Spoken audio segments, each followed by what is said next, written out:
నమస్కారం. టీఆర్టీఎస్జిటి మ్యాథమెటిక్స్ కంటెంట్కు స్వాగతం. ఈ శీర్షికలో మనం సాధారణ సమీకరణాల గురించి నేర్చుకోబోతున్నాం. సమీకరణము అంటే సమానత్వ గుర్తు కలిగినటువంటి పదజాలాన్ని మనము సమీకరణము అంటారు. 5 + 3 = 8 అనేటువంటి తీసుకున్నాం. ఇది ఒక సమీకరణం. 5ని 3 కూడగా వచ్చినటువంటి ఫలితము 8 అనేటువంటిది అర్థం. ఇది మనం అంకగణితంలో వాడేటువంటి సమీకరణం. మరి ఈ సమీకరణాన్ని చలరాశి పదాలతో వ్యక్తపరిస్తే ఆ సమీకరణం మనకు బీజగణితంలో వస్తుంది. ఇప్పుడు మనం సమీకరణాన్ని చూద్దాం. వివిధ రకాలైనటువంటి సమీకరణాలు చూద్దాం. సమీకరణము అనగానే సమానత్వ గుర్తు ఉండాలని అర్థం. దీన్ని మనం ఈక్వాలిటీ సింబల్తో సూచిస్తాం. మీకు చెప్పినట్టుగా 2 + 3 = 5. ఇదొక సమీకరణం. ax + by + c = 0. ఇదొక సమీకరణం. x² + 2x + 3 = 0. ఇదొక సమీకరణం. sin² θ + cos² θ = 1. ఇదొక సమీకరణం. చూసారా, వివిధ రకాలైనటువంటి సమీకరణాలు వచ్చాయి. వీటిని మనం అంకగణితంలో 2 + 3 = 5 అనేది అంకగణితంలో వాడతాం. ax + by + c = 0 అనేటువంటిది బీజగణితంలో వాడతాం. అలాగే x² + 4x + 3 = 0 అంటే x² + 2x + 3 = 0 అనేటువంటి దాన్ని కూడా బీజగణితంలోనే వాడతాం. దీన్ని వర్గ సమీకరణము అనేటువంటి అంటారు. అలాగే sin² θ + cos² θ = 1 అనేటువంటిది త్రికోణమితిలో వాడతాం. ఇలా సమీకరణాన్ని వివిధ సందర్భాల్లో వాడటం జరుగుతూ ఉంటుంది. అంటే కొన్ని పదాలని చెరువువైపు ఈక్వాలిటీ సింబల్కి సమానత్వ గుర్తుకి చెరోవైపు ఉన్నటువంటి పదజాలాన్ని మనం సమానమని వ్యక్తపరచడానికి ఈ సమీకరణాన్ని వాడుతూ ఉంటాం. ముందుగా మనం వేరొక సమీకరణం చూద్దాం. మామిడి పళ్ళు 10 యాపిల్ పళ్ళు కొన్నారు. మొత్తం మీరు 500 రూపాయలు ఇచ్చారు. దాన్ని సమీకరణ రూపంలో వ్యక్త చేయమన్నాం. 20 మామిడి పళ్ళు, 10 యాపిల్ పళ్ళు. ఇప్పుడు మామిడి పండ్ల ఖరీదు తెలియదు కాబట్టి మనం ఎక్స్ అనుకుందాం. అలాగే యాపిల్ పళ్ళ ఖరీదు తెలియదు కాబట్టి వై అనుకుందాం. ఒక్కొక్క మామిడి పండు ఖరీదు ఎక్స్ అనుకుంటే, ఒక్కొక్క యాపిల్ పండు ఖరీదు వై అనుకుంటే 20 మామిడి పళ్ళ ఖరీదు ఎంత అవుతుంది? 20x. అలానే 10 యాపిల్ పళ్ళ ఖరీదు ఎంత అవుతుంది? 10y. ఈ 20x + 10y = మొత్తం ఎంత ఇచ్చాం? 500 రూపాయలు ఇచ్చాం. అంటే 20x + 10y = 500. దీనిని మనం ఏకఘాత లేదా ఏకపరిమాణ ద్విచలరాశి సమీకరణము అంటారు. అంటే పరిమాణం ఏంటి? ఇక్కడ పరిమాణం అనే పదాన్ని వాడుతున్నాం. పరిమాణం అంటే ఆ సమీకరణంలోని చలరాశి యొక్క గరిష్ట ఘాతాన్ని మనం పరిమాణం అంటారు. ఇక్కడ x యొక్క ఘాతం ఎంత? 1. y యొక్క ఘాతం ఎంత? 1. అంటే ఏకపరిమాణం. ఇంగ్లీష్లో అయితే దీన్ని లీనియర్ ఈక్వేషన్ అంటారు. ఎన్ని చరరాశులు ఉన్నాయి? 2 చరరాశులు ఉన్నాయి. సో 2 చరరాశులు ఏమున్నాయి? x, y. కాబట్టి ఏకపరిమాణ ద్విచలరాశి సమీకరణము అంటారు. ఇది మీరు గుర్తుపెట్టుకోవాల్సింది. సాధారణంగా దీన్నే చెప్పాలి అనుకుంటే సర్వ సమీకరణాల్లో అన్నింటిని మనం తెలియజేస్తుంటాం. దీనికి సాధారణ సమీకరణం ax + by = c. ax + by = c అనున్నది ఏకపరిమాణ ద్విచలరాశి సమీకరణం. వీటిపైన ప్రశ్న అడుగుతూ ఉంటాడు. ఏక చలరాశి లేదా ద్విచలరాశి ఏకపరిమాణ సమీకరణం. మరి మనకు ఏక చలరాశి ఏకపరిమాణ సమీకరణం అంటే ఏంటి అని అడుగుతాడు. అప్పుడు మనం సింపుల్గా ax + b = 0 దీన్ని తీసుకోవాలి. ఇది ఏక చలరాశి ఏకపరిమాణ సమీకరణం. ax + b = 0. ఓకే. అయితే ఒక్కొక్క దానికి ఒక్కొక్క ప్రత్యేకత అనేటువంటిది ఉంది.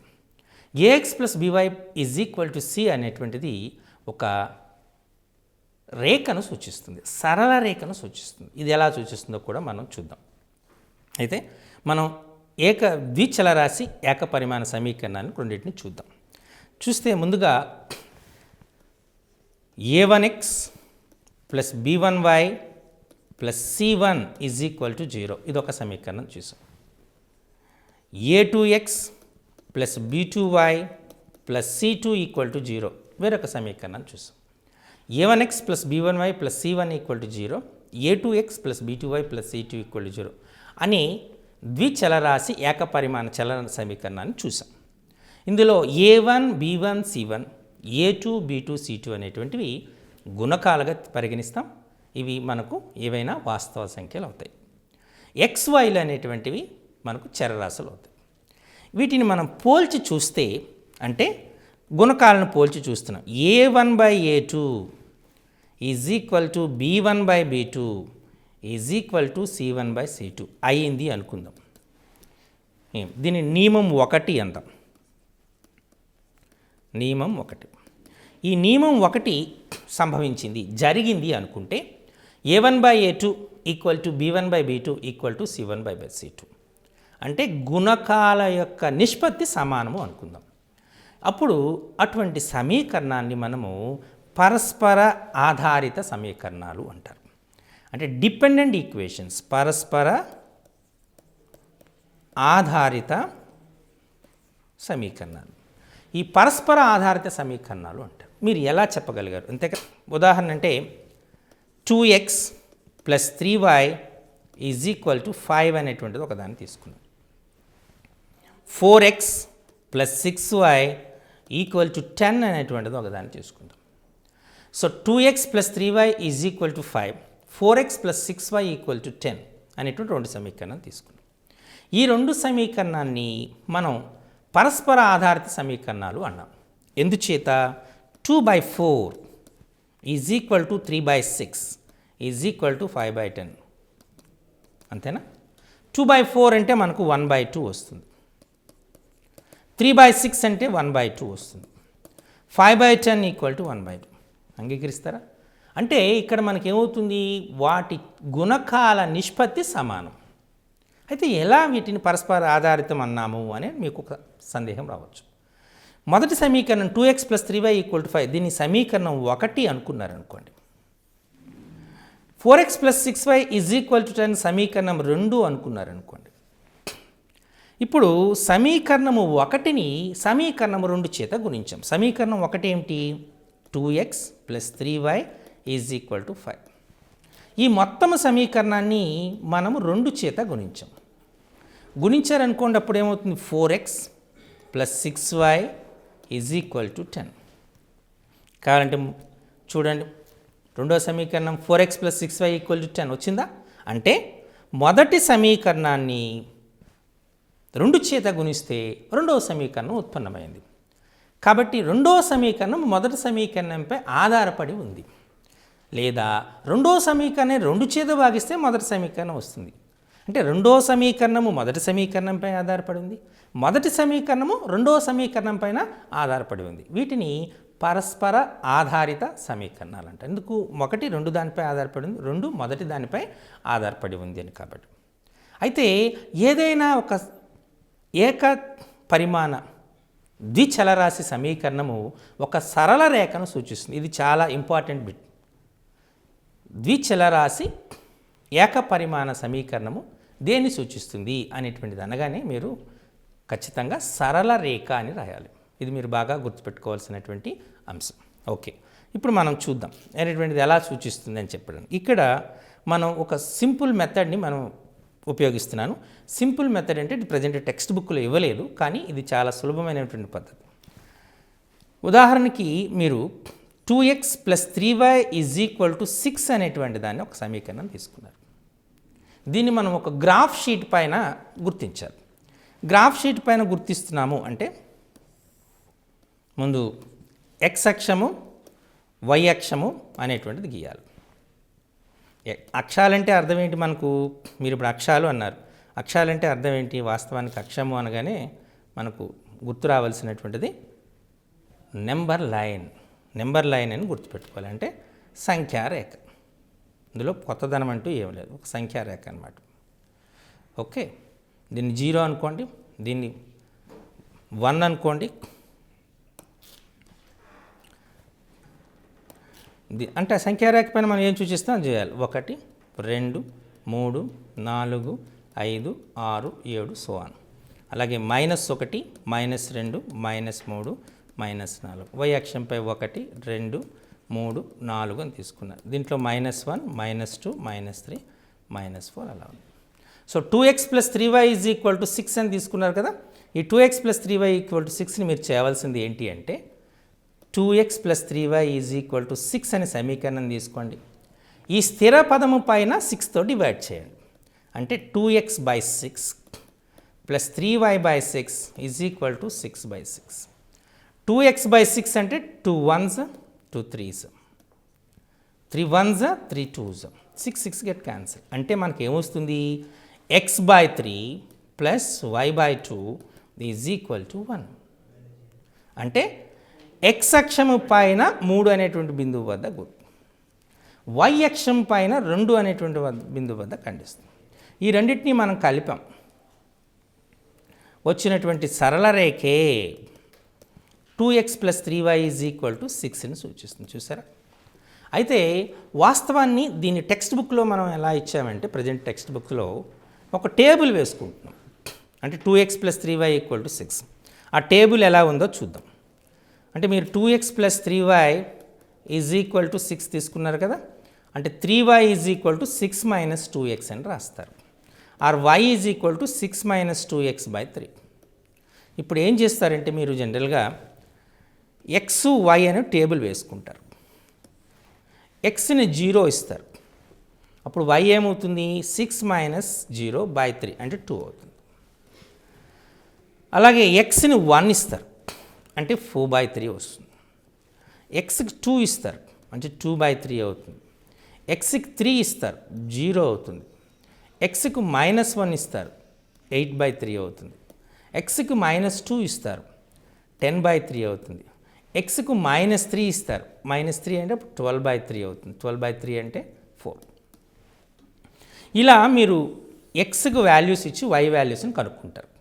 అప్పుడు బిందువులను ఫామ్ చేస్తారు. 0, 2, 1, 4/3, 2, 2/3, 3, 0, -1, 8/3, -2, 10/3 అండ్ -3, 4 అని ఒక 7 బిందువులని మీరు నిర్ణయిస్తారు. ఇలా నిర్ణయించిన తర్వాత ఆ బిందువులని గ్రాఫ్ షీట్ పైన గుర్తిస్తారు. గుర్తించిన బిందువులని మనం కలిపితే చివరకు మనకు సరళ రేఖ వస్తుంది. కానీ ఇది చాలా లెందీగా ఉంటుంది. ఇది పబ్లిక్ ఎగ్జామ్లో అయితే అంటే స్టూడెంట్స్ పబ్లిక్ ఎగ్జామ్లో రాయడానికి బాగుంటుంది తప్ప కాంపిటేటివ్ ఎగ్జామినేషన్స్లో లైక్ ఇప్పుడు ఉపాధ్యాయ పోస్టుల నిమిత్తం జరుగుతున్నటువంటి కాంపిటేటివ్ ఎగ్జామినేషన్లో ఈ సూత్రాన్ని అంటే ఈ పద్ధతిని మీరు వాడితే చాలా సమయం అయిపోతుంది. ఎప్పుడైతే చాలా సమయం అవుతుందో మీకు సమయం అనేటువంటి చాలా ఇంపార్టెంట్ కాబట్టి దయచేసి ఈ టెక్నిక్స్లో ఈ పద్ధతిలోనే మీరు వెళ్ళటం చాలా మంచిదని నా అభిప్రాయం. చూసారా? అంటే ఒక ఏకపరిమాణ ద్విచలరాశి సమీకరణం అనేటువంటిది ఒక సరళ రేఖను సూచిస్తుంది అనేటువంటిది మీకు క్లారిటీగా అర్థమై ఉంటుంది. కరెక్టేనా? ఓకే. సో ఇప్పుడు మనం ఎలా పరస్పర ఆధారిత సమీకరణం అనుకున్నాం. అయితే 2x + 3y = 6 అనేటువంటిది ఒకటి తీసుకున్నారు. 2x + 3y = 6. అలాగే 4x + 6y = 12 తీసుకున్నారు.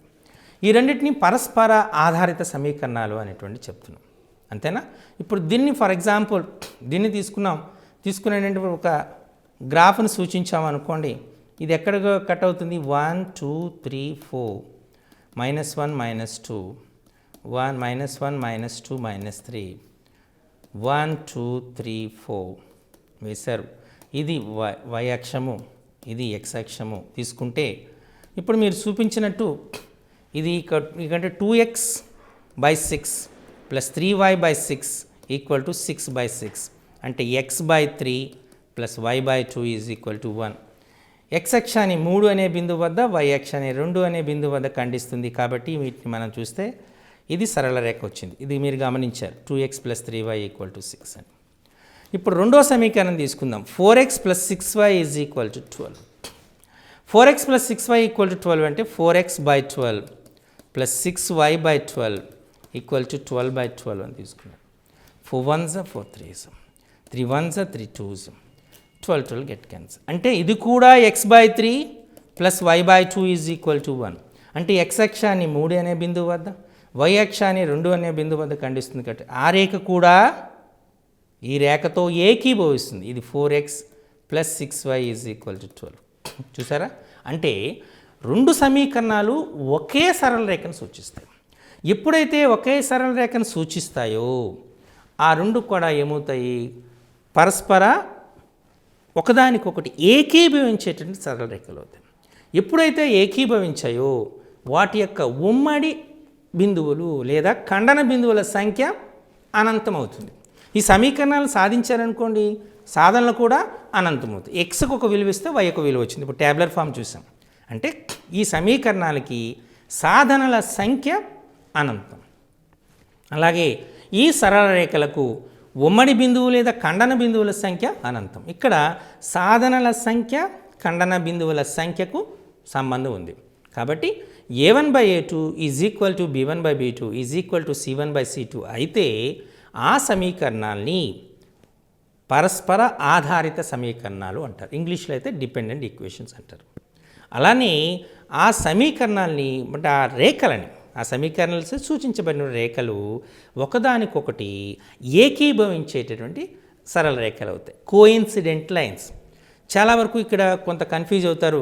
అంటే పరస్పర ఆధారిత లైన్స్ అని లేదా మనకు ఏకీభవించిన సమీకరణాలు అంటారు. ఈ పదజాలం పైన కొద్దిగా జాగ్రత్తగా ఉండాలి. ఈ సమీకరణాన్ని పరస్పర ఆధారిత సమీకరణాలు అంటారు. అలాగే పరస్పరం ఏకీభవించినటువంటి సరళ రేఖలు కానీ చెప్పచ్చు. ఈ కండిషన్ గుర్తుపెట్టుకోవాలి. ఆ కండిషన్ పైన వచ్చినటువంటి ఓకే. ఇప్పుడు రెండవ సందర్భం నియమం 2 చూద్దాం. ఓకే, ఇప్పుడు నియమం 2 చూస్తే మనకు ఉన్న సందర్భం ఏంటి, a1/a2 b1/b2 c1/c2 అని ఉంది. ఇప్పుడు a1/a2 is equal to b1/b2 equal to c1. ఇది సందర్భం 1. a1/a2 equal to b1/b2 equal to అనుకుందాం, ఇది నాట్ ఈక్వల్ టు అనుకుందాం. a1/a2 equal to b1/b2 is not equal to c1/c2. For example, ఇదే ఇందాక ఎగ్జాంపుల్ని తీసుకుంటున్నాం. 2x + 3y is equal to 6, 4x + 6y is equal to 7 అని తీసుకున్నారు. ఇందులో 2/4 is equal to 3/6 but is not equal to 6/7. అంతేనా? 2/4 అంటే 1/2, 3/6 అంటే 1/2, 6/7 అనేటువంటి దానికి సమానము కాదు అనేటువంటిది మనం చెప్పేసుకోవాలి. ఇటువంటి సందర్భంలో సమీకరణాన్ని మనం సంగత సమీకరణాలు అంటారు.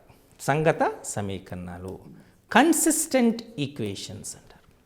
Okay, so consistent, unconsistent, inconsistent. ఇక్కడ మనం తీసుకునేటువంటిది అసంగత అనే పదం వాడుతున్నారు. అసంగత సమీకరణాలు అంటారు. అసంగతము అంటే ఇక్కడ ఏం చేస్తుందంటే వాటికి సాధనలు లేవు అని అర్థం. ఈ సమీకరణాన్ని ఫర్ ఎగ్జాంపుల్ ఇప్పుడే మనం ఇక్కడే సాధన చేసి చూద్దాం. 2x + 3y is equal to 6 వచ్చింది. ఇప్పుడు ప్రతిదాన్ని మనం సాధన 2తో డివైడ్ చేశాను. రెండో ఈక్వేషన్ చేస్తే 2x తీసుకున్నాం కదా, తీసుకుని 2x + 3y is equal to 7/2. దీన్ని మొదటి సమీకరణం అన్నాను, దీన్ని రెండవ సమీకరణం అన్నాను. రెండవ సమీకరణాన్ని అంటే రెండవ సమీకరణాన్ని 2 చేత భాగించాను. భాగిస్తే మనకి ఇప్పుడు సాధిద్దాం. తీసివేసేసాను. ఇది 0 అవుతుంది, 0 అవుతుంది. 6 - 7/2 అంటే 0 ఈజ్ ఈక్వల్ టు -1/2. ఇది సాధ్యమవుతుందా? సాధ్యం కాదు. అంటే సాధనలు లేవు. కరెక్ట్ కదా. మరి ఈ సరళ రేఖలు ఇవి సరళ రేఖలు సూచిస్తాయి. ఇవి ఏకపరిమాణ ద్విచలరాశి సమీకరణాలు కదా. కాబట్టి దేన్ని సూచిస్తాయి? సరళ రేఖలు సూచిస్తాయి. మరి ఆ సరళ రేఖల స్వభావం ఏంటి? ఇప్పుడు 2x + 3y is equal to 6 కదా. ఇక్కడ మనం నిరూపక రేఖాగణిత అప్లికేషన్ ఉంటుంది. మీ అందరికీ తెలుసు ax + by is equal to +c is equal to 0 అనుకుందాం. ఇది ఒక సరళ రేఖను సూచిస్తుంది ఈ సమీకరణం కదా. దీన్ని మనం by ఈజ్ ఈక్వల్ టు, దీన్ని అటువైపు పంపించాం, -ax - c వచ్చింది. Or y is equal to -a/b of x - c/b. దీన్ని ఎలా రాసుకోవచ్చు? y is equal to -a/b of x - c/b. అంటే మనం y is equal to mx + cతో పోల్చాము అనుకోండి, అప్పుడు m ఏమవుతుంది? -a/b అయింది. ఇక్కడ mని వాలు అంటారు. mని వాలు అంటారు. ఇప్పుడు a x plus b y plus c is equal to 0 తీసుకున్నారు. ఈ సమీకరణం యొక్క వాల్యూ ఏమైంది? Minus a by b. అంతేనా? Minus a by b. ఎప్పుడైతే మైనస్ ఏ బై బి అయిందో మీరు దీన్ని ఇంకో రకంగా కూడా చెప్పే ఛాన్సెస్ ఉన్నాయా? ఇంకొక రకంగా ఎలా చెప్తాము?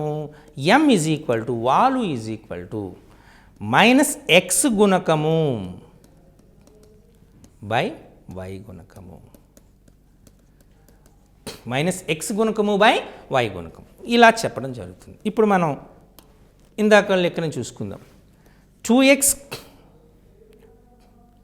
Plus 3y is equal to 6 తీసుకున్నాం. 2x plus 3y equal to 6 అనేదాన్ని తీసుకున్నాను మొదటి సమీకరణం. దీని యొక్క వాల్యూ ఏమవుతుంది చెప్పండి నాకు? Value m1 is equal to 2x plus 3y is equal to 6 అంటే మైనస్ ఎక్స్ గుణకము, ఎక్స్ గుణకం ఎంత? 2, y గుణకం ఎంత? 3, మైనస్ 2/3. అలానే 4x plus 6y is equal to 7 తీసుకుందాం. దీని వాలు తీసుకుందాం, m2 అనుకుందాం. దీని వాలు ఎంత అవుతుంది? మైనస్ 4/6, మైనస్ ఎక్స్ గుణకము బై వై గుణకం అంటే మైనస్ 2/3. అంటే ఏమొస్తుంది? m1 is equal to m2 అవుతుంది. అంతేనా? వాలులు సమానం. ఎప్పుడైతే వాలులు సమానం అయ్యాయో ఆ రేఖలు సమాంతరాలు అవుతాయి. వాలులు సమానం, కండిషన్ ఇది. వాలులు సమానము ఈజ్ ఈక్వల్ టు రేఖలు సమాంతరాలు. ఈ విషయాన్ని మీరు గుర్తుపెట్టుకోవాలి. కాబట్టి ఆ రెండు రేఖలు దేన్ని సూచిస్తాయి? రెండు సమాంతర రేఖలను సూచిస్తాయి. అంటే ఈ రకంగా ఉంటాయి. ఎప్పుడైతే ఈ రకంగా ఉంటాయో వాటి యొక్క ఖండన బిందువులు ఏమవుతాయి? ఖండన బిందువుల సంఖ్య శూన్యం, 0. చూసారా? రెండు సరళ రేఖల్ని మనం ఏమంటున్నాం? అసంగత సమీకరణాలు అంటున్నాం. అసంగత సమీకరణాలు అంటే వాటికి సాధనలు లేవు. ఇప్పుడు ఆ రెండు సరళ రేఖల్ని సూచిస్తాయి. వాటి స్వభావం ఏంటి? సమాంతర రేఖలు. సమాంతర రేఖల యొక్క ఖండన బిందువుల సంఖ్య ఎంత? 0. సాధనల సంఖ్య 0, ఖండన బిందువుల సంఖ్య 0. ఓకే, మీకు ఇప్పుడు ఒక డౌట్ రావచ్చు, సార్ మరి వాలులు సమానమైతే రేఖలు ఎలా సమాంతరం అవుతాయి? ఓకే, ఇప్పుడు దాని గురించి చూద్దాం. మనకు m is equal to tan θ అనేది మీకు తెలుసు. ఏదైనా ఒక సరళ రేఖ x అక్షంతో చేసేటటువంటి కోణం ధన దిశలో θ అయితే అప్పుడు దాని యొక్క వాలు m is equal to tan θ అవుతుంది. వాలుకు ఒక నిర్వచనం ఉంది. ఒక సరళ రేఖ ధన x అక్షంతో సవ్య దిశలో చేసే కోణం యొక్క టాంజెంట్ విలువను వాలు అంటారు. ఇది దాని యొక్క నిర్వచనం. So m is equal to tan θ అని మనం క్లారిటీగా చెప్పచ్చు. అంతేనా? ఓకే, ఇప్పుడు మనం రెండు సమీకరణాలను చూద్దాం. అవి సమాంతర రేఖలుగా ఉన్నాయి అనుకుందాం. అంటే ఫర్ ఎగ్జాంపుల్ ఇది ఒక L1 అనేటువంటి సరళ రేఖ తీసుకుందాం. అలాగే L2 అనేటువంటి ఇంకొక సమాంతర రేఖ తీసుకుందాం. ఇక్కడ చేసే కోణము θ1 అనుకుందాం. ఇక్కడ చేసే కోణము θ2 అనుకుందాం. θ1 θ2 అనుకుందాం. ఇప్పుడు మనకి ఏమవుతున్నాయి? ఈ కోణాలు సమానం. అంటే θ1 ఈజ్ ఈక్వల్ టు θ2 అనుకున్నారు. కోణాలు సమానం. కోణాలు సమానం అయ్యేటప్పుడు దాన్ని tan అప్లై చేద్దాం. tan θ1 is equal to tan θ2 అయింది. tan θ మనం చెప్పాం కదా, కోణము యొక్క టాంజెంట్ విలువని మనము వాలు అంటారు. అంటే m1 is equal to m2. చూసారా? అంటే వాలులు సమానము అయితే రేఖలు సమాంతరాలు అని క్లారిటీగా చెప్పచ్చు. ఇంతకుముందు ప్రీవియస్ దాంట్లో మనం అదే చెప్పాం కంటే చూడండి. వాలులు సమానము, రేఖలు సమాంతరాలు అనే పదజాలాన్ని వాడాం కదా. ఈ రకంగా అసంగత సమీకరణాలు అయ్యాయంటే అంటే a1/a2 is equal to b1/b2 which is not equal to c1/c2 అయితే అటువంటి సమీకరణాలని మనము అసంగత సమీకరణాలు అంటారు. వాటికి సాధనల సంఖ్య 0. అవి పరస్పరము సమాంతరంగా ఉన్నటువంటి రెండు రేఖలను సూచిస్తాయి. కాబట్టి ఖండన బిందువుల సంఖ్య 0. ఓకే, ఇప్పుడు మనం మూడవ రకమైనటువంటి దాన్ని చూద్దాం. మూడవ రకమైనటువంటి దాన్ని చూస్తే అందులో మనకు A1 by A2 is not equal to B1 by B2 is not equal to C1 by C2 అనేటువంటి చూద్దాం. A1 by A2 is not equal to B1 by B2 is not equal to, for example 2x plus 3y is equal to 6 అనేటువంటి ఒక దాన్ని తీసుకుందాం. x plus 2y is equal to 4 అనేటువంటిది మరొక సమీకరణం తీసుకుందాం. ఈ రెండు సమీకరణాలను తీసుకుంటే ఈ రెండు సమీకరణాలను సాధించాలి. సాధించటం అంటే మనం రకరకాల పద్ధతులు ఉన్నాయి. అంటే ప్రతిక్షేపణ పద్ధతి ఒక ఉంది, ఎలిమినేషన్ అంటే ఎక్స్ని కానీ వైని కానీ తీసేసే పద్ధతి, ఇలా చాలా రకాల పద్ధతులని మీరు ఏ పద్ధతినైనా వాడచ్చు. ఉదాహరణకి ఎక్స్ని ఎలిమినేట్ చేసేద్దాం. అంటే మొదటి సమీకరణం 1 అనండి, దీన్ని 1 అనండి, దీన్ని 2 అనండి. మొదటి సమీకరణాన్ని యాజ్ ఇట్ ఈజ్గా తీసేసుకుంటున్నా. 2x plus 3y is equal to 6. ఈ రెండో సమీకరణాన్ని నేను 2 చేత గుణిస్తున్నా. గుణించేటప్పుడు ఏమొస్తుంది? 2x plus 4y is equal to 8 వస్తుంది. ఈ సమీకరణం తీస్తున్నా. తీయగానే తీసివేత చేస్తే ఏమొస్తుంది? Minus minus minus. అంటే 3yని minus 4y, minus y is equal to -2. అంటే y ఈజ్ ఈక్వల్ టు 2 వచ్చింది. ఈ 2 విలువని మొదటి సమీకరణంలో ప్రతిక్షేపిస్తున్నాం. అంటే 2x plus 3y 3 of 2 equal to 6. అంటే 2x plus 6 equal to 6. So 2x equal to 6 minus 6. So x equal to 0. అంటే x equal to 0, y equal to 2 అనేటువంటిది సాధన ఉంటుంది. అంటే ఒక నిర్దిష్టమైనటువంటి విలువ ఉంటుంది. కాబట్టి సంగతం ఇవి ఏకపరిమాణ చలరాశి సమీకరణాలు కాబట్టి సాధనాల సంఖ్య కూడా ఒకటే ఉంటుంది. మరి ఈ సమీకరణాలు సరళ రేఖను సూచిస్తున్నాయని మేము చెప్పాం. So 2x plus 3y is equal to 6, x plus 2y equal to 4 అనేవి రెండు విభిన్నమైనటువంటి సరళ రేఖలు సూచిస్తాయి. ఆ రెండు సరళ రేఖలు ఖండించుకుంటాయి.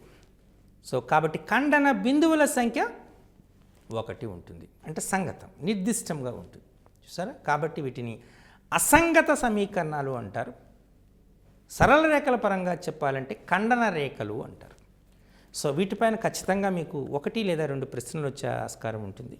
ఇచ్చిన సమీకరణాలు ఏ విధమైనటువంటి సమీకరణాన్ని అడగచ్చు, ఇచ్చినటువంటి సమీకరణాలు ఏ రకమైనటువంటి సరళ రేఖలు సూచిస్తాయనేటువంటి క్వశ్చన్ అడగచ్చు. కాబట్టి వీటి కండిషన్స్ని మీరు జాగ్రత్తగా గుర్తుపెట్టుకుంటే ఖచ్చితంగా మీకు మంచి మార్కులు వచ్చే ఛాన్సెస్ ఉంటాయి. ఓకే, సో ఒక్కసారి మనం కండిషన్స్ అన్ని జాగ్రత్తగా చూస్తే A1 by A2, B1 by B2, C1 by C2 ఈ రెండు సమానమయ్యే అనుకోండి, వాటిని పరస్పర ఆధారిత సమీకరణాలు అంటారు, డిపెండెంట్ ఈక్వేషన్స్ అంటారు. అలాగే ఆ సమీకరణాలని అంటే సూచించే సరళ రేఖలు పరస్పర ఏకీభవించిన సరళ రేఖలు. ఏకీభవించిన సరళ రేఖలు ఇది ఆ పరస్పర ఆధారిత సమీకరణాలు. ఓకే, ఇప్పుడు మనం ఇంకొక condition 2, A1 by A2 is equal to B1 by B2 is not equal to C1 by C2 తీసుకున్నారు. ఈ సందర్భంలో మనకు A1 బై A2 ఇప్పుడు మనం ఏమంటున్నాము? సంగత సమీకరణాలు అంటారు. సమాంతరముగా ఉన్నటువంటి రేఖలను సూచిస్తాయి. సమాంతర రేఖలను సూచిస్తాయి, సంగత సమీకరణాలను తెలియజేస్తారు. ఇప్పుడు మూడో కండిషన్ చూద్దాం. A1 by A2 is not equal to B1 by B2 is not equal to C1 by C2 అయింది అనుకుందాం.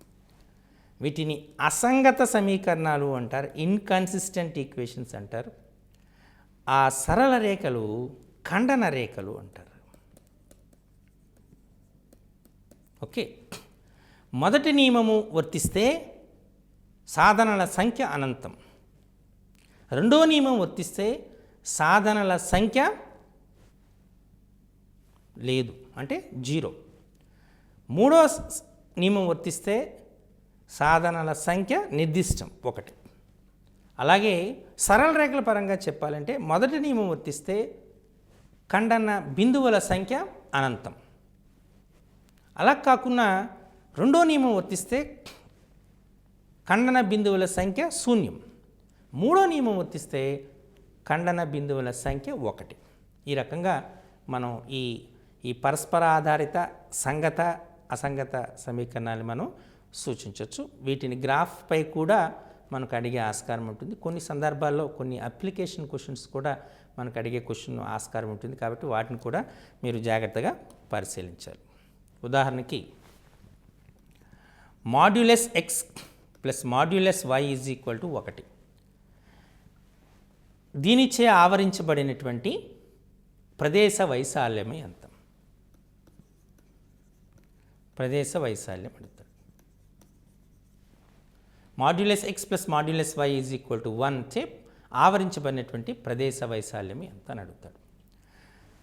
మాడ్యులస్ ఎక్స్ అనగానే మనం ప్లస్ ఎక్స్ మైనస్ ఎక్స్ తీసుకోవాలి. అలాగే మాడ్యులస్ వై అనగానే ప్లస్ వై మైనస్ వై. యాక్చువల్గా modulus X is equal to X for X greater than 0, equal to minus X for X less than 0, equal to 0 for X equal to 0. ఇది బాగా గుర్తుపెట్టుకోవాలి. ఈ modulus X అనేటువంటిది X అవుతుంది ఎప్పుడు? X ధన సంఖ్య అయినప్పుడు. మైనస్ ఎక్స్ అవుతుంది ఎప్పుడు? ఎక్స్ రుణ సంఖ్య అయినప్పుడు. ఈక్వల్ టు 0 అవుతుంది ఎప్పుడు? ఎక్స్ ఈక్వల్ టు 0 అయినప్పుడు. ఈ సూత్రాన్ని అనుసరించి లేదా ఈ నియమాన్ని అనుసరించి మనం ఏం చెప్పొచ్చు అంటే modulus x plus modulus y is equal to 1 అనేటువంటిది 4 సమీకరణాలను సూచిస్తుంది. ముందు ఎక్స్ ప్లస్ తీసుకున్నారు, అలాగే వై ప్లస్ తీసుకున్నారు, ఈజ్ ఈక్వల్ టు 1. అలాగే రెండవది ఎక్స్ మైనస్ తీసుకున్నారు, వై ప్లస్ తీసుకున్నారు, equal to 1. So X plus minus X అయిపోయింది. ఇప్పుడు ఎక్స్ ప్లస్ తీసుకున్నారు, వై మైనస్ తీసుకున్నారు, అలాగే ఎక్స్ ప్లస్ తీసుకున్నారు, ప్లస్ అయింది కాబట్టి మైనస్ ఎక్స్, అలాగే వైని కూడా మైనస్ తీసుకున్నారు. అంటే ఇక్కడ 4 సమీకరణాలు వచ్చాయి చూడండి. X plus y is equal to 1, minus x plus y is equal to 1, x minus y equal to 1, minus x minus y equal to 1. చూసారా, ఇక్కడ మనకు 4 సమీకరణాలు వచ్చాయి. ఇంతకుముందే చెప్పినట్టు ప్రతి సమీకరణము ఒక సరళ రేఖను సూచిస్తుంది.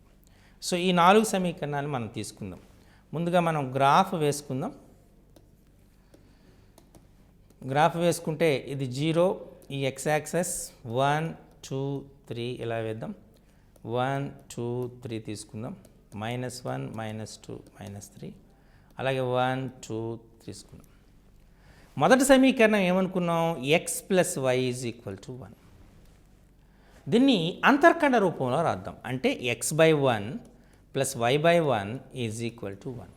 అంటే ఈ సరళ రేఖ ఎక్స్ అక్షాన్ని 1 వద్ద ఖండిస్తుంది, వై అక్షాన్ని కూడా 1 వద్ద ఖండిస్తుంది. అంటే మనం సరళ రేఖ ఈ రకంగా వస్తుంది కదా. దేన్ని సూచిస్తుంది? X plus y is equal to 1. ఇప్పుడు రెండో సమీకరణం చూద్దాం. Minus x plus y is equal to 1. అంటే x by -1 plus y by 1 is equal to 1. ఇది ఎక్స్ అక్షాన్ని -1 వద్ద ఖండిస్తుంది, వై అక్షాన్ని 1 వద్ద ఖండిస్తుంది. అంటే ఈ రేఖని ఈ రెండింటినీ కలిపితే ఇది మనకు వస్తుంది. అంటే ఏమొచ్చింది మనకు? Minus x plus y is equal to 1 వచ్చింది. ఇప్పుడు x minus y is equal to 1 తీసుకుందాం. అంటే x by 1 plus y by -1 equal to 1.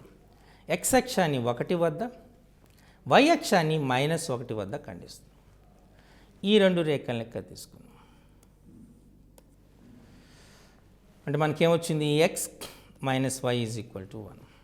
ఇప్పుడు మూడవది minus x minus y is equal to x by -1 plus y by -1 equal to 1. X అక్షాన్ని -1 వద్ద, why అక్షాన్ని -1 వద్ద ఖండిస్తుంది. ఇది రేఖలు. ఇది minus x minus y equal to 1. చూసారా, ఇక్కడ మనకు ఒక రాంబస్ వచ్చింది. అలాగే 4 లంబకోణ త్రిభుజాలు వచ్చాయి. సో 4 లంబకోణ త్రిభుజాలు వచ్చాయి కాబట్టి మనం ఒక్కొక్క దాన్ని తీసుకుందాం. 2 రకాలుగా చేయొచ్చు. రాంబస్ వైశాల్యాన్ని ఉపయోగించి చేయొచ్చు.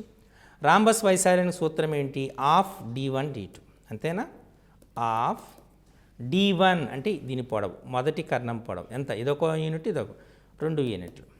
d2 ఈ కర్ణం పొడవు 2 యూనిట్లు, అంటే 2 చదరపు యూనిట్లుగా చెప్పచ్చు. చూసారా, ఈ రకంగా మనకు ప్రశ్న వచ్చేటటువంటి ఆస్కారం ఉంటుంది కాబట్టి జాగ్రత్తగా మీరు సమీకరణాల పైన చాలా అప్లికేషన్స్ వస్తాయి, వాటిని మీరు గుర్తుపెట్టుకోవాల్సిన ఆస్కారం. అలాగే ఇంకొక సమస్య చూద్దాం. 2x + 3y = 6 అనేటువంటి సరళ రేఖ చేత నిరూపక అక్షాల చేత ఏర్పడే త్రిభుజ వైశాల్యాన్ని కనుక్కోండి అంటాడు. 2x + 3y = 6 అనే సరళ రేఖ నిరూపక అక్షాల చేత ఏర్పడే త్రిభుజ వైశాల్యం తీసుకోవాలి. అంటే మనం ఆ త్రిభుజం ఎలా ఉండాలి, ఈ రకంగా ఉండాలి, అంతేనా? ఒక త్రిభుజం ఏర్పడుతుంది. ఓకే, దీన్ని O అనుకున్నాం, దీన్ని ఏ అనుకున్నాం, దీన్ని B అని. ఇప్పుడు మనం OAB వైశాల్యం కట్టాలి. ఈ OAB వైశాల్యం కట్టాలంటే ఏం చేయాలి మనం? 2x + 3y = 6. దీన్ని ముందుగా మనం దేని చేయాలి? అంతర్ఖండ రూపంలోకి మార్చుకోవాలి.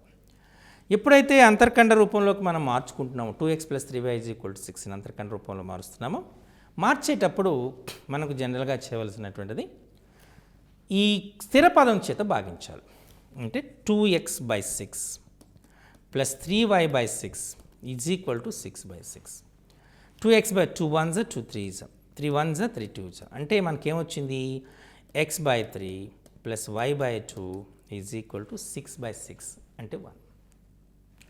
సో x/3 + y/2 = 1 అనేటువంటిది ఒక అంతర్ఖండ రూపంలో ఇవ్వబడినటువంటి సరళ రేఖ సమీకరణం. సో x/3 + y/2 = 1 అంటే ఇది x అక్షాన్ని ఎక్కడ మీట్ అవుతుంది? దీన్ని 1, దీన్ని 2, దీని పాయింట్ 3 అనుకున్నాను అనుకోండి, 3 వద్ద ఖండిస్తుంది, దాన్ని ఏ అన్నారు. అలాగే దీన్ని 1, దీన్ని 2 అనుకున్నారు, దీన్ని 3 అనుకున్నారు, ఇది 2. y అక్షాన్ని ఎక్కడ ఖండిస్తుంది? 2 అనే బిందువు వద్ద ఖండిస్తుంది, అంతేనా? అంటే మనకు ఇక్కడ భూమి 3 యూనిట్లు అవుతుంది, ఎత్తు 2 యూనిట్లు అవుతుంది. త్రిభుజ వైశాల్యానికి సూత్రం ఏంటి? డెల్టా = ½ భూమి ఇంటూ ఎత్తు, అంతేనా? భూమి ఇంటూ ఎత్తు. భూమి విలువ ఎంత? ½. భూమి ఎంత ఉంది? 3 యూనిట్లు. ఎత్తు ఎంత? 2. అంటే మొత్తం మనకు 3 చదరపు యూనిట్ల వైశాల్యం వస్తుంది. ఈ రకంగా మనం ఈ వీటిపైన సమీకరణాలపైన కొన్ని ప్రశ్నలు ఇచ్చేటువంటి ఆస్కారం ఉంటుంది. కాబట్టి ఆ ప్రశ్నల్ని మనం జాగ్రత్తగా పరిశీలించి చేయవలసి ఉంటుంది. అలాగే సమీకరణాన్ని సాధించండి అనేటువంటి ఆస్కారం కూడా ఉంటుంది. సమీకరణాల సాధన. ఇప్పుడు సమీకరణాల సాధన అనేటప్పుడు కొన్నిసార్లు వివిధ రకాలంటే సమీకరణాలు వస్తాయి కాబట్టి కొద్దిగా జాగ్రత్తగా ఇప్పుడు పరిశీలిద్దాం. సమీకరణాన్ని సాధించండి అంటాడు. సమీకరణాన్ని సాధించండి అన్నప్పుడు కొన్నిసార్లు సమీకరణాన్ని సాధన చేయవలసి ఉంటుంది. ఫర్ ఎగ్జాంపుల్ కొన్ని వాటిలో ఎలా ఇస్తాడంటే 5/x - 1 + 1/y - 2 = 2. 6/x - 1 - 3/y - 2 = 1. ఈ సమీకరణాన్ని సాధించండి అంటాడు. 5/x - 1 + 1/y - 2 = 2. 6/x - 1 - 3/y - 2 = 1 సాధించండి. ఎలా చేస్తారు ఈ సమీకరణాన్ని? ముందుగా ఏమనుకోవాలంటే 1/x - 1 = a అనుకోండి.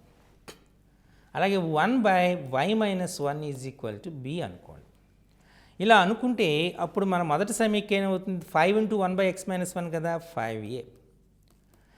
1/y - 2 b అనుకున్నారు, 5a + b = 2. 6/x - 1 6 × 1/x - 1 6 × x - 6a - 3b = 1. చూసారా?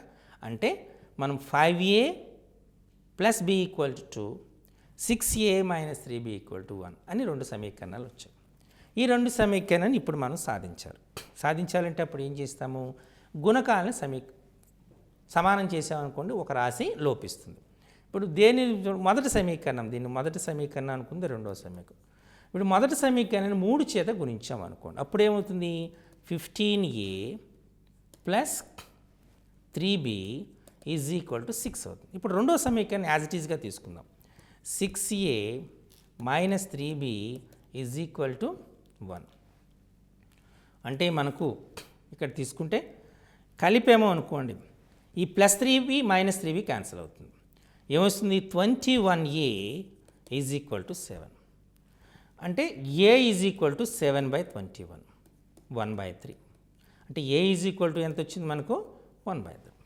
ఓకే, మనం ఏ ఈక్వల్ టు 1/3ని మొదటి సమీకరణంలో కానీ రెండవ సమీకరణం కానీ చేద్దాం.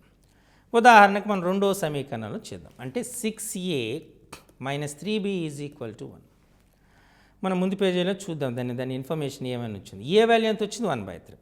Okay, so A is equal to 1/3 అనే విలువని తీసుకున్నాను, సబ్స్టిట్యూట్ చేశాను, అంటే ప్రతిక్షేపాను. 6 × 1/3 - 3b ఈజ్ ఈక్వల్ టు 1. అంటే 3 1s 3 2s, అంటే 2 - 3b ఈజ్ ఈక్వల్ టు 1. అంతేనా? Are -3b is equal to 1 - 2, అంటే 3b ఈజ్ ఈక్వల్ టు 1. అంటే b ఈజ్ ఈక్వల్ టు ఎంత వచ్చింది 1/3. ఏ విలువ 1/3 వచ్చింది, b విలువ కూడా 1/3 వచ్చింది. ఇప్పుడు వాస్తవానికి దాన్ని మనం ముందు పేజీలో చూద్దాం. అంటే ఎలా వచ్చింది. ఏ అంటే ఏమనుకున్నాం 1/x - 1, అంటే 1/x - 1 ఈక్వల్ టు 3. అలాగే b అంటే ఏమనుకున్నాం 1/y - 1, అంటే 1/y - 1 ఈజ్ ఈక్వల్ టు 3. 1/3 ఇది కూడా 1/3 కదా. అంటే x - 1 ఈజ్ ఈక్వల్ టు 3 అని ఒకటి వచ్చింది. అలాగే y - 1 ఈక్వల్ టు 3 అని వచ్చింది. కాబట్టి x ఈజ్ ఈక్వల్ టు ఎంత అవుతుంది 4, y equal to 4.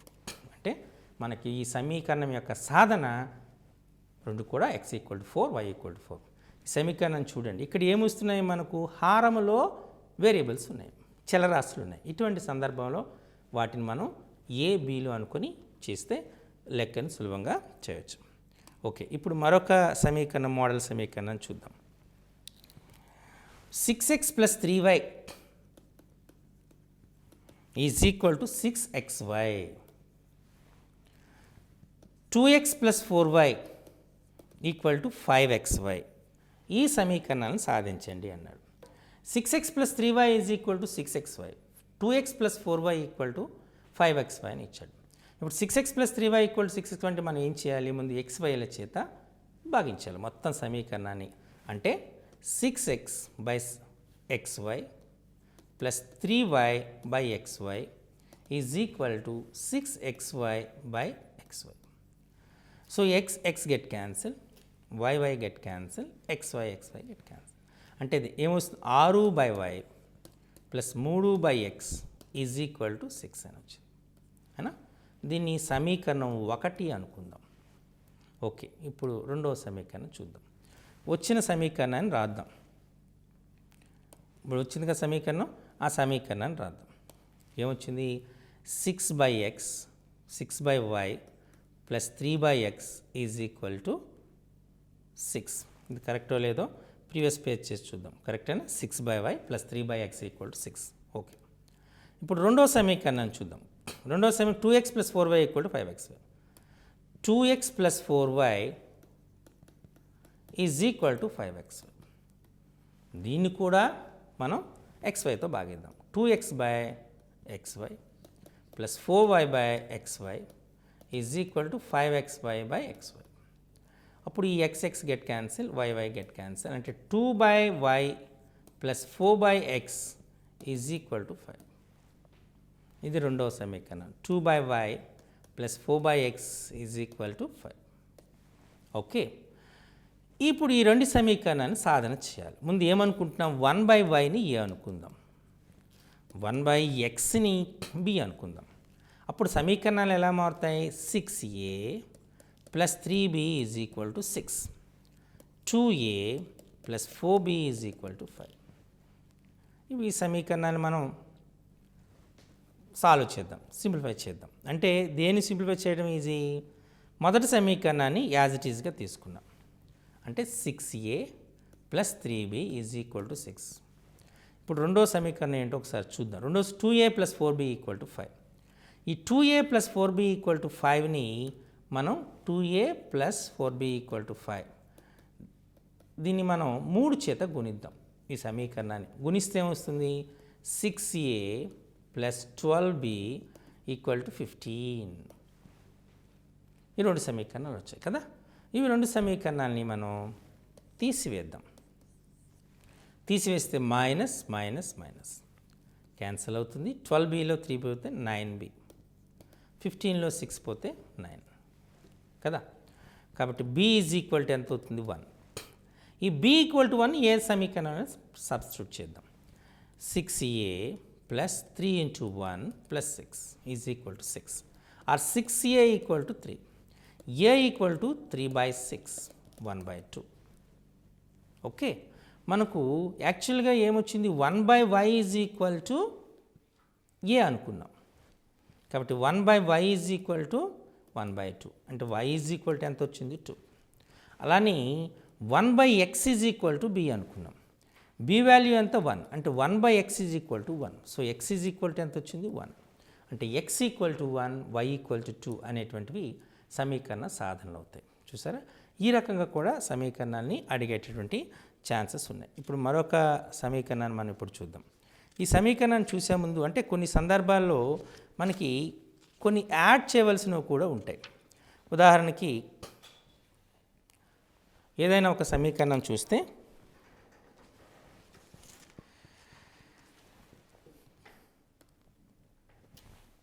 x/7 plus y/3 is equal to 5. x/2 minus y/9 equal to 6. సాధన చేయండి అంటాడు. x/7 plus y/3 equal to 5. x/2 minus y/9 equal cross multiplication చేశారు అంటే 3x plus 7y equal to this is 21. 21 5 is 105. అలాగే 9x minus 2y is equal to 18 6 108 వచ్చింది.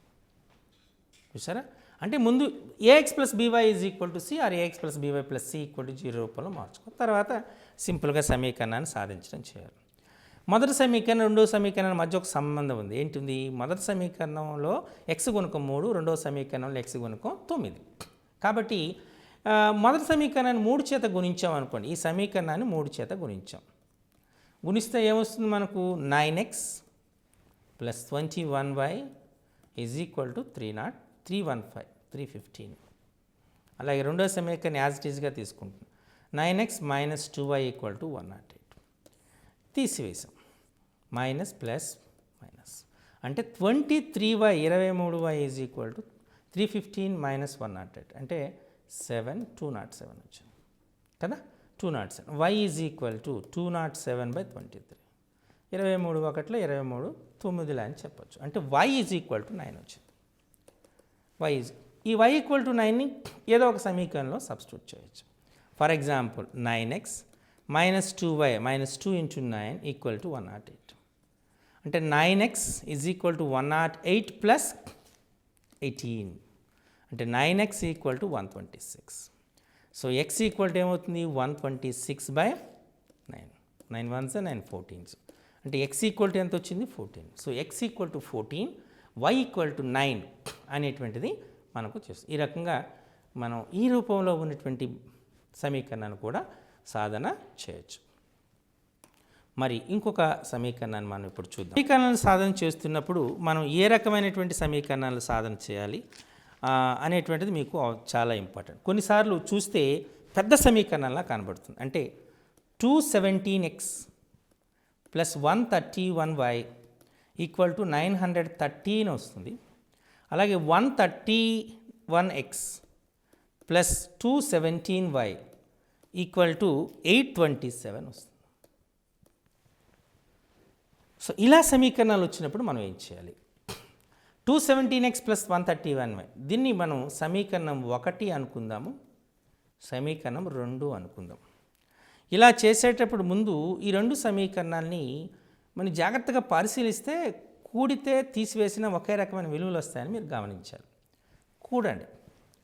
1 + 2 1 + 2 జరిగితే ఏమొస్తుంది? 7 + 1 8, 1 + 3 4, 348. 348x plus 348y 913లో 827 తీసేసారు. అంటే 13లో 7 తీస్తే 6, 10లో 2 తీస్తే 8, అంతేనా? అంటే మనకి ఎంత వచ్చింది? 86 వచ్చింది. Okay, so 348x plus 348y is equal to మనకి ఎంత వచ్చింది? 86 అనేటువంటిది వచ్చింది. అంతేనా? ఓకే. ఇప్పుడు మనం ఇంకొక దాన్ని ఈ రెండింటిని తీసేసాం. ఇప్పుడు రెండింటిని తీసేసాం అనుకోండి, 217 మైనస్ 131. ఇప్పుడు 217లో 131 తీసేసాం. 6 10లో 11లో 3 8, అంతేనా? 86. అంటే మనం తీసేస్తే 286x క్లియర్. ఓకే, 86x ఈ రెండు కలపాలి కదా. Okay, 86x a plus 86y అంటే 1 మైనస్ 2 చేస్తున్నాం.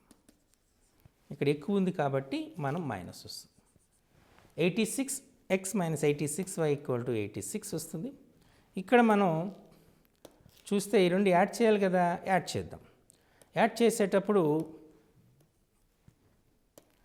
3 + 7 10, 4, ఓకే 17, ఇది 1740 అవుతుంది. 348 తీసుకున్నాం, 348 5 వేసాం అనుకోండి 1740. అంటే మొదటి ఈక్వేషన్ 348తో భాగించామనుకోండి x plus y is equal to 5 వస్తుంది. ఈ రెండో ఈక్వేషన్ని అంటే దీని లేదా ఈక్వేషన్ 3 అనుకుందాం, ఈక్వేషన్ 4 అనుకుందాం.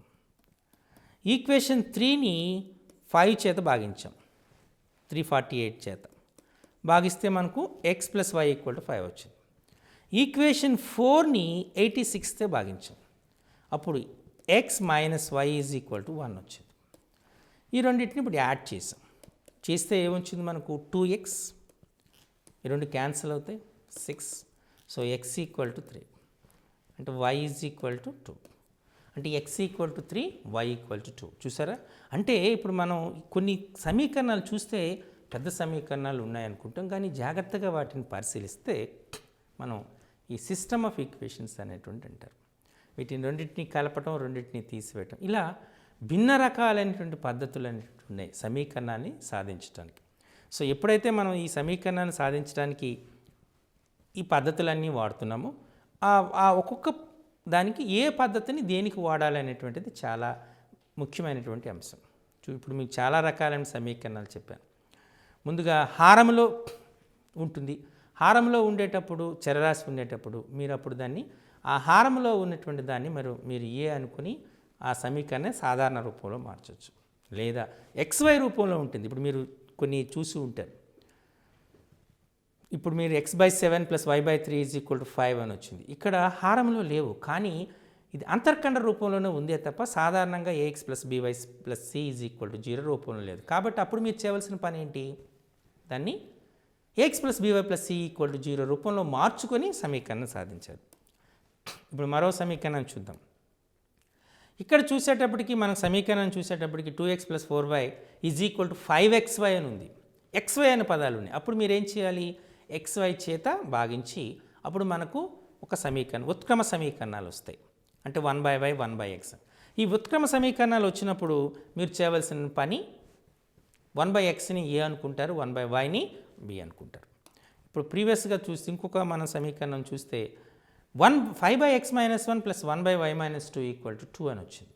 అప్పుడు మీరు ఏమనుకోవాలి? హారంలో ఉన్నదాన్ని అంటే 1/x - 1 = a అనుకోవాలి, అలాగే 1/y - 2 అనేదాన్ని b అనుకోవాలి. ఈ రకంగా అనుకోవటం వల్ల మీకు సమీకరణం సాధిస్తుంటుంది. అలాగే మరి 2x + 3y = 6 అనేటువంటి దాని సమీకరణం చూసారు. దీనిచే ఆవరించబడినటువంటి సమీకరణం లేదా ఆవరించబడినటువంటి పట వైశాల్యం ఎంత, త్రిభుజ వైశాల్యం ఎంత అనేటువంటి అడుగుతారు. కాబట్టి ఈ రకమైనటువంటి పదజాలాలు వస్తాయి. కాబట్టి మీరు జాగ్రత్తగా గుర్తుపెట్టుకోవాల్సింది. ఇందులో ax + by + c = 0 అనేటువంటిది ద్విచలరాశి ఏకపరిమాణ సమీకరణం అని గుర్తుపెట్టుకోవాలి. ఇది ఒక సరళ రేఖను సూచిస్తుంది. అలాగే మీరు ax² + bx + c = 0 అనేటువంటిది ఒక వర్గ సమీకరణాన్ని సూచిస్తుంది, ఏకచలరాశి. ఈ వర్గ సమీకరణం అనేటువంటిది ఒక పరావలయాన్ని సూచిస్తుంది. ఈ రెండు అంశాలు చాలా జాగ్రత్తగా గుర్తుపెట్టుకోవాలి. ax + by + c = 0 అనేది సరళ రేఖను సూచిస్తుంది. ax² + bx + c = 0 అంటే ఒక పరావలయాన్ని సూచిస్తుందని మీరు గుర్తుపెట్టుకోవాల్సింది. ఈ రకంగా మన ప్రశ్నలు అడిగే ఆస్కారం ఉంది. కాబట్టి మీరు వీటన్నిటిని జాగ్రత్తగా ఫాలో అయితే ఖచ్చితంగా విజయం సాధిస్తారని ఆశిస్తున్నాను. నమస్కారం.